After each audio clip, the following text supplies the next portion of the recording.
کے بارے میں رسول اللہ کا ایک قول آپ کی گوش گزار کرتا ہوں کہ رسول اللہ صلی اللہ علیہ وسلم نے آتے ہوئے حضرت علی بن ابی طالب کو دیکھا اور کہا اے علی تیرے لیے آج ایک خوشخبری ہے. فرمایا یا رسول اللہ کیا خوشخبری ہے؟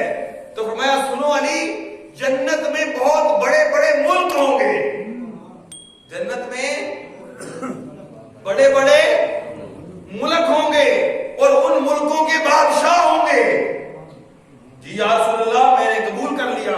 فرمایا علی سنو جنت میں جو سب سے بڑا ملک ہوگا اس کے تم بادشاہ ہوگے.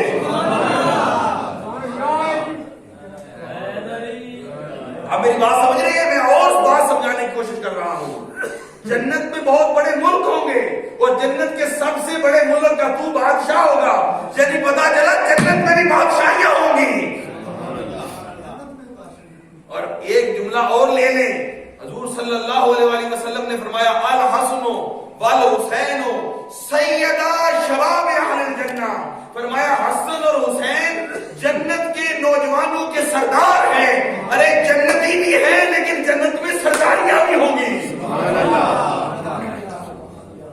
جنت بھی ہوگی اور جنت میں بھائی جنت ایک طرح کی نہیں ہوگی. کوئی جنت ماوا میں رہیں گے اور کوئی جنت نعیم میں رہیں گے, کوئی جنت الفردوس میں رہیں گے اور جنت نعیم میں رہیں گے. اور کچھ لوگ ایسے ہوں گے جو کہیں گے اے رب ہمیں تیری جنت نہیں چاہیے, ہم تیری جنت لینے نہیں آئے. تو پوچھا جائے گا کیا چاہیے تمہیں؟ تو وہ کہتے ہیں یدون وجہہ, ہم تو تیرے چہرے کے طالب تھے, ہم تجھے دیکھنا چاہتے تھے, حوروں کے رحمان حاصل کرنے دنیا میں ان سے نہیں آئے. تو فرمایا جب یہ حال ہوگا تو خدا فرمائے گا انہیں اوپر لے آؤ, علیین میں لے آؤ, انہیں میری قربت میں لے آؤ. اور جب وہ خدا کی قربت میں جا کے بیٹھیں گے اور خدا کی قربت میں جا کر ٹکیں گے تو یا اللہ ہمیں وہ عطا فرما جس کا تم نے ہم سے وعدہ کر رکھا ہے. تو فرمایا خدا اپنی ذات کے دیدار کے پردے کھول دے گا ان کے سامنے اور فرمائے گا تم مجھے تکو اور میں تجھے دیکھتا ہوں. سبحان اللہ. تم مجھے تکتے رہو اور میں تجھے تکوں گا. کیوں؟ کیونکہ میرا مقصد کائنات بنانا یہ تھا کہ جو دنیا میں جائے وہ میری آرزو میں رہے. سبحان اللہ. میری آرزو میں رہے, میری جستجو میں رہے, میری خواہش میں رہے. اس کا میں ہر چیز میں بن جاؤں. اس کی جان, اس کی مال, اس کی اولاد, اس کے گھر, اس کے بار سے ہر چیز سے میں عزیز تر ہو جاؤں. سبحان اللہ. جب میں عزیز تر ہو جاؤں گا تو کیا ہوگا؟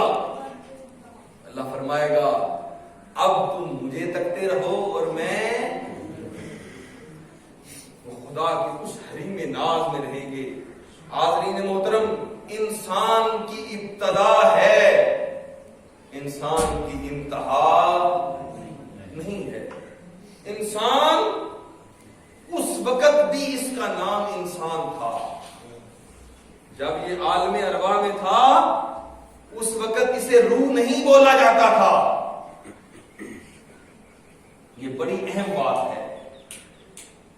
حل عطا علی الانسان حین من الدہر.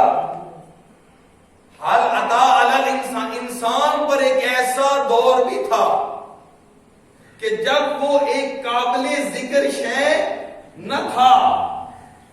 یعنی انسان تب بھی تھا, تب بھی انسان ہی تھا.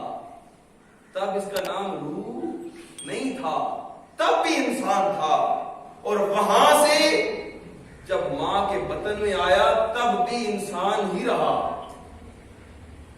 اور ماں کے بطن سے اس دنیا میں جب آیا تو تب بھی انسان ہی رہا. اور دنیا سے جب یہ قبر کی دنیا میں گیا تب بھی یہ انسان ہی رہا. اور قبر کی دنیا سے جب یہ یوم قیامت تک پہنچا تو تب بھی یہ انسان ہی ہوگا. اور جب یوم قیامت والے دن حساب کتاب کے بعد یہ جنت یا جہنم میں جائے گا تب بھی یہ انسان ہی رہے گا. یہ انسان کی ساری منزلیں ہیں, یہ انسان کی ساری حالتیں ہیں کہ کبھی وہ عالم ارواح میں ہوتا ہے, کبھی ماں کے بطن میں, کبھی اس جہان میں, کبھی قبر کے جہان میں اور کبھی یوم قیامت والے دن اور کبھی یہ جنت میں رہتا ہے۔ اللہ رب العزت ہمیں ہر جہان میں اپنے رب اور اس کے حبیب حضرت محمد رسول اللہ صلی اللہ علیہ وسلم کی قربت عطا فرمائے۔